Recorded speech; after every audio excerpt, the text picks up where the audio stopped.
Жаным қарындасым түрің солың ғой сен. Кеше дем Валентинде біреу солдырып жіберді ме? Не айтып жатсыз? Айып етпе жаным. Көңілсіз болып жүрмеші, мен саған шашлик берейін, шашлик жеп алшы. Сосын оны қалай өтеймін? Келісе береміз, қарындасым, келісе береміз ол бәрі. Шашлик жемейтін болдың ғой. Жайшы? Жеңген кеп қалды. Кете тұр, өзім шақырам, не? Ассалаумағалейкум. Уағалейкумассалам. Еттеріңіз халал ма?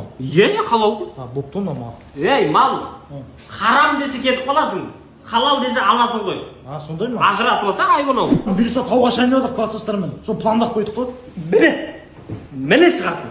Гәп әңгіме әшін, гәп демекші, ана гәптің өзін ұйымдастырып алыңдаршы. WhatsApp'та қалады ғой сол күйі. Мына тұрған баняға барамай жүрсіңдер ғой, әлі қатындарыңнан қор. Інім, мына шашликтерді бар ғой, пісіріп жейсің. Ойбай, мынаның дәмі бар ғой, мынаның дәмі шикідей ше, шикідей қалай болады деген дәмі? Айтып алайын да, шикідей жемесең. Інім, мына шашликтерді көріп тұрсың ғой, 5-6 түрі бар, енді көрмейсің. Жайшы? Бәле акция қойып жатырық қой біз Шымкент бойынша. Біреуін алсаң, біреуі тегін 500 теңгеден Кусковойдан басқасының барлығына. Жасталап 2 адресіміз Шымкент кәуап. Ертеңнен бастаймыз, оразаңның соңына дейін ұрайын деп тұрық қой. Оразадан кейін ше? Оразадан кейін де ұра береміз. Шақырып атса. Шашлик туралы айта берейікші.